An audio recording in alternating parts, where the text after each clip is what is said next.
Dear students, very good morning. Today we are going to discuss about an important series in alternating series, that is sine 1x divided by 1 cube minus sine 2x divided by 2 cube,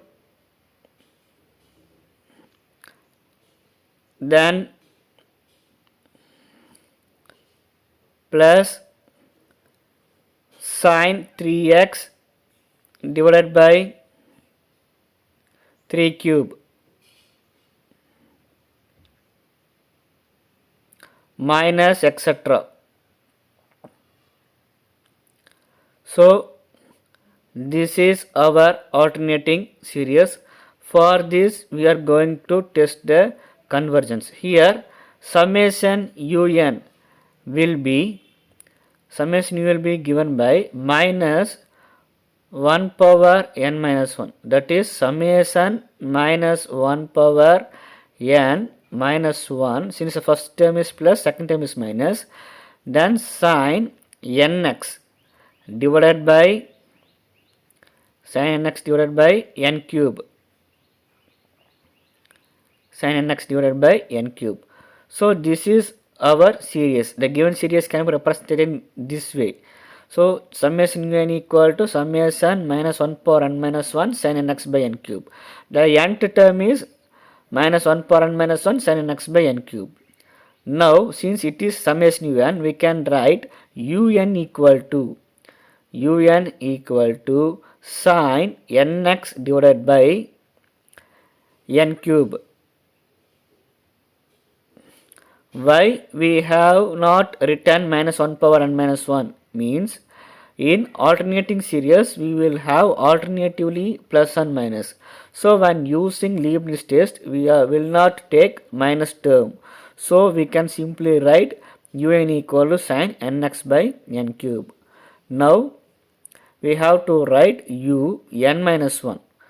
Since un is given, we have to write then the n minus 1. I have already explained why we have skipped minus 1 power n minus 1. Since minus term appears alternatively in alternating series, it is not necessary to write minus term minus 1 power n minus 1 in un. Now we write un minus 1. un minus 1 is given by sine n minus 1 into x divided by n minus 1 whole cube.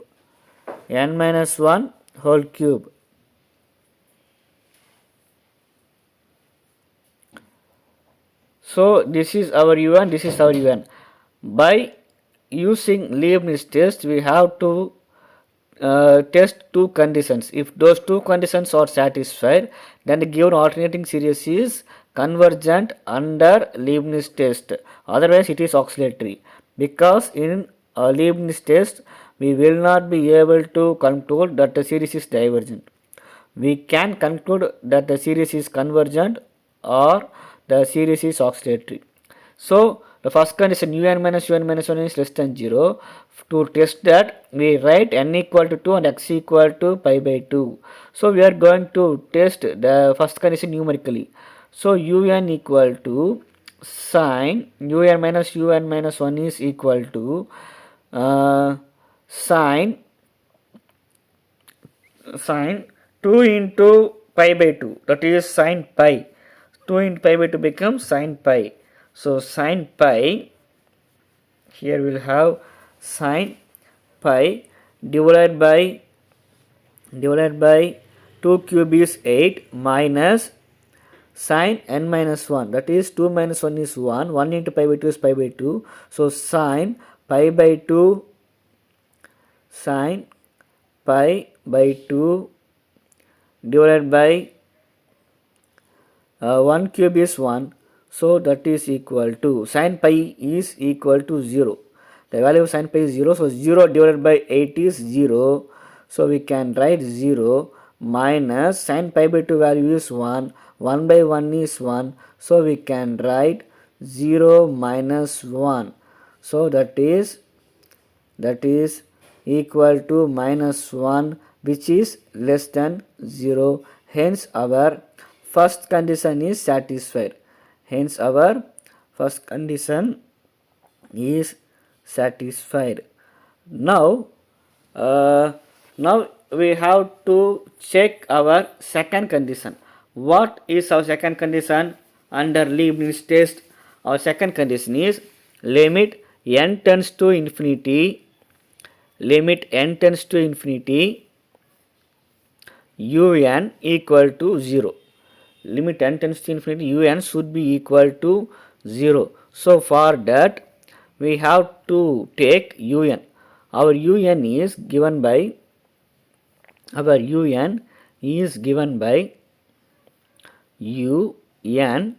equal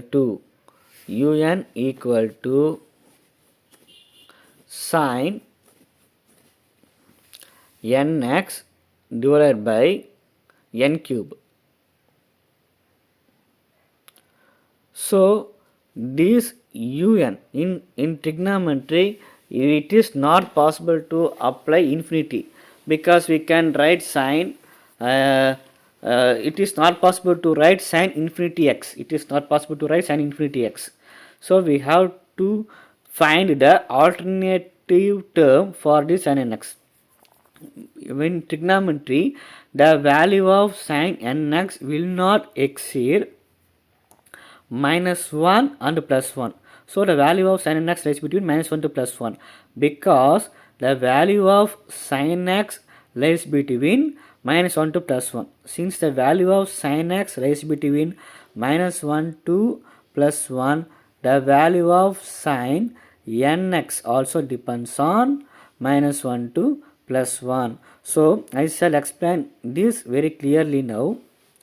I shall explain this very clearly now. Suppose we are taking 4 quadrants, that is first quadrant and second quadrant, now third quadrant and then fourth quadrant.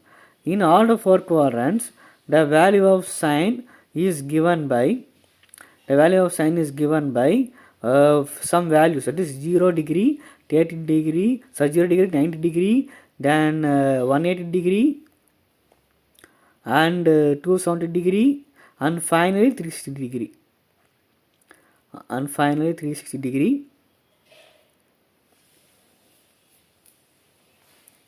So sine 0 is 0, sine 90 is 1, and sine 180 is again 0, but sine 270 is minus 1, and sine 360.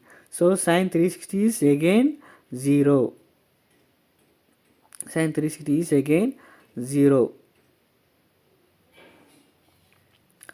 So the minimum value of sine is minus 1 and maximum value of sine is plus 1. So and in between we are having zeros. So the value of sine varies between minus 1 to plus 1. Now if I take the trigonometric ratio table for sine, that is first I shall write sine x.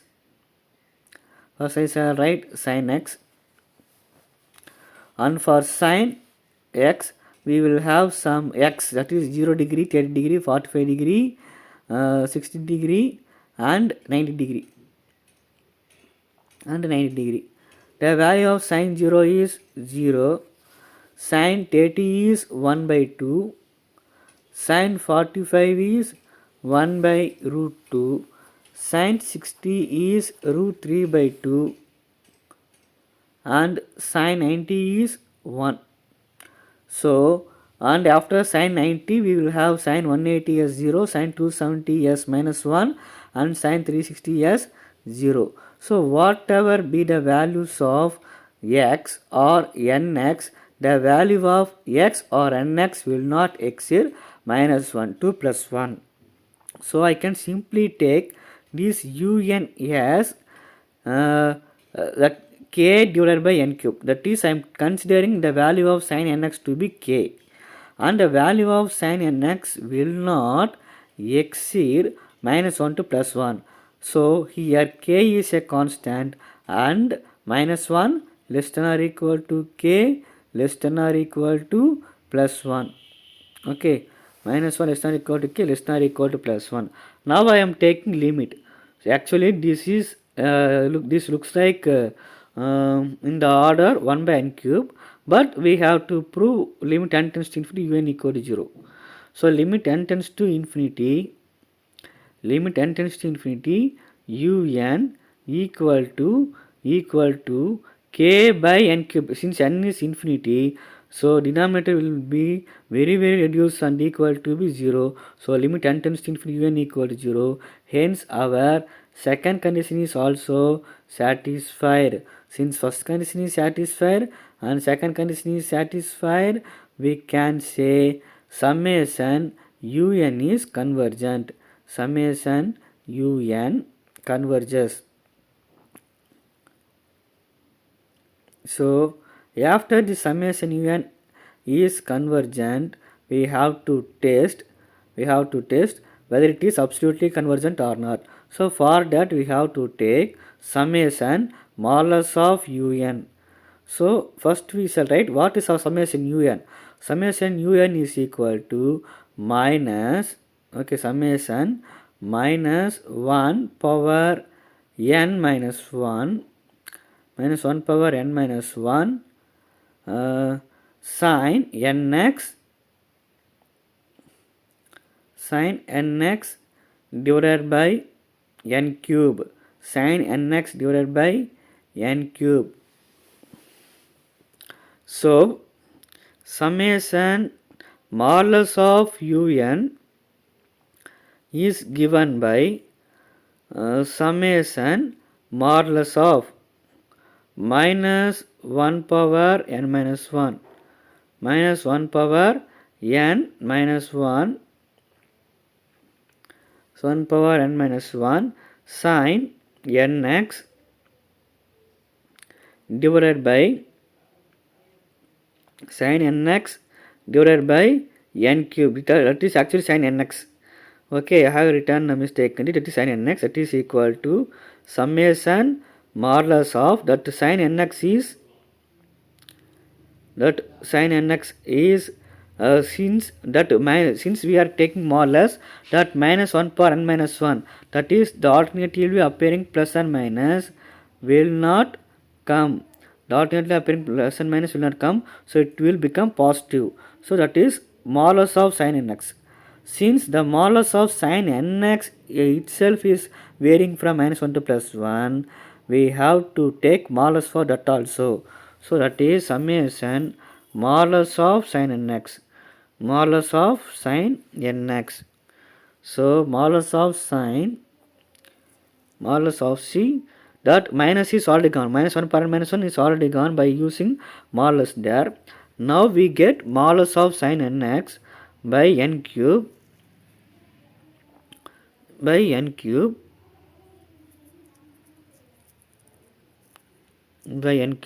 since if I take modulus to sin nx, the sin nx is already varying from minus 1 to plus 1. If I take modulus means it will not go to minus 1. So it will be less than or equal to only plus 1. It will be less than or equal to only plus 1. That minus 1 will not come. So sin nx modulus of sin nx is less than or equal to plus 1, that is 1. So here we have 1 by n cube, okay. This 1 by n cube, okay, this summation 1 by n cube is convergent because this 1 by n cube is a p series with p equal to 3, that is p is greater than 1. Whenever in a p series the value of p is greater than 1, then p series is convergent. When p is less than or equal to 1, the p series will diverge. Here since p equal to 3, that is p greater than 1, the given p series, that is the p series with the summation 1 by n cube is convergent. That is what I am writing here. Since p series with p greater than 1, the series 1 by n cube is convergent. Okay. Now after this we have to compare summation modulus of sin nx by n cube. So we have an important theorem. So whenever the given series is less than or equal to a convergent series, then the given series is also convergent. Okay, when the very big series is convergent, a series less than or equal to that series will also be convergent. That is the basic condition in comparison. So after comparing these two, we find that since summation 1 by n cube is convergent, a series less than 1 by n cube is also convergent. Therefore, summation modulus of sine nx by n cube is also convergent. Nx by n cube is also convergent.